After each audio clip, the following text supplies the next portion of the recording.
হরে কৃষ্ণা। মহালয়া কি? মহালয়ার সাথে দুর্গাপূজার বা কি সম্পর্ক? অনেকেই মনে করেন মহালয়া মানে দুর্গাপূজা। আসলে মহালয়া এবং দুর্গাপূজা কথার মাধ্যমে একটা পার্থক্য আছে।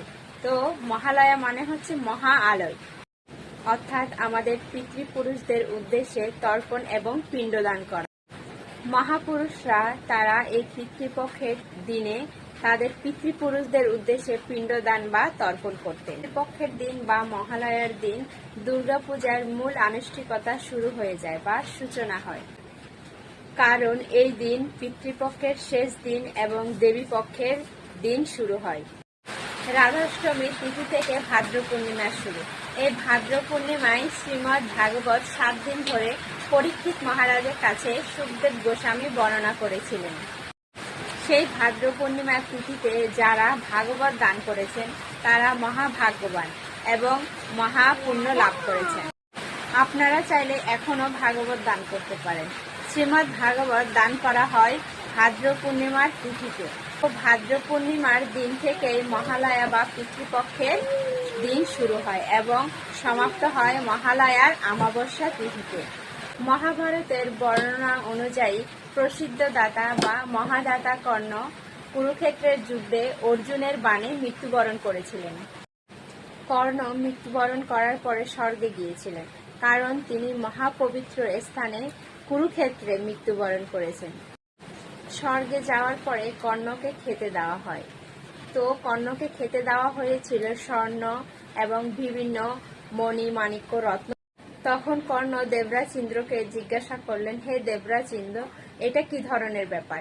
আমাকে আপনি স্বর্ণ মণিমাণিক্য খেতে দিয়েছেন, আমি কিভাবে এই স্বর্ণ মণিমাণিক্য খাবো? আমাকে কেন সাধারণ আহার দেওয়া হচ্ছে না?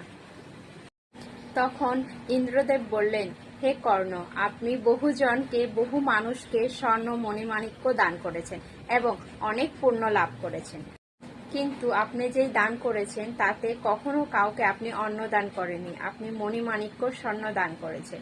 তাই আপনি যেহেতু এইসব দান করেছেন তাই এইসবই আপনাকে খেতে দেওয়া হয়েছে। তো কর্ণ কখনো কাউকে অন্নদান করেনি এবং পিতৃপুরুষের উদ্দেশ্যে তর্পণ বা পিণ্ডদানও করেননি। সেজন্য তাকে স্বর্গের খাদ্য হিসেবে মণিমাণিক্য স্বর্ণ রত্ন দেওয়া হয়েছে। এই কারণে কর্ণের জন্য একটি ব্যবস্থা করা হলো। 16 দিনের জন্য আমাদের এই মর্তলোকে গিয়ে অন্ন জল পিতৃপুরুষের উদ্দেশ্যে প্রদান করার জন্য অনুমতি দেওয়া হলো।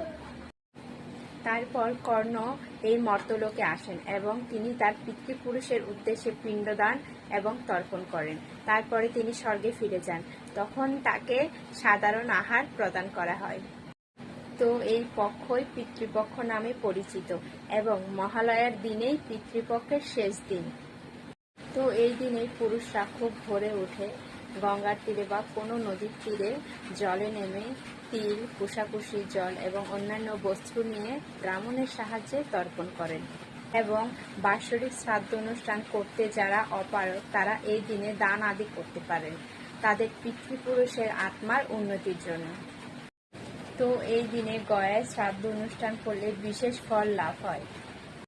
উল্লেখ রয়েছে যে শ্রী বিষ্ণু পাদ পদ্ম চিহ্ন ধন্য এই 16 দিন ধরে পিতৃপক্ষের বিশেষ মেলা হয় এই গয়াধামে।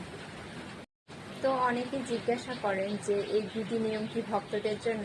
তো সহজ কথায় বলতে গেলে যারা এই বিধি নিষেধের ঊর্ধ্বে, যারা শুদ্ধ ভক্ত, তারা এসব না করলেও হয়। তো আমরা দেখতে পাই শ্রী চৈতন্য মহাপ্রভুর লীলায় শ্রী চৈতন্য মহাপ্রভু তার পিতার পিণ্ডদানের জন্য গয়ায় গিয়েছিলেন। তিনি গৃহস্থ হিসেবে আচরণ করেছিলেন এবং তিনি এও বলেছিলেন যে আমার গয়ায় আসা ধন্য হলো, কারণ আমি আমার গুরুদেবের ঈশ্বর পুরীপাদে সাক্ষাৎ লাভ করতে পেরেছি। তো আপনাদের যদি এই ভিডিওটি ভালো লেগে থাকে অবশ্যই লাইক, কমেন্ট, শেয়ার করবেন। হরে কৃষ্ণা, জয় শিলা প্রভুপাদ।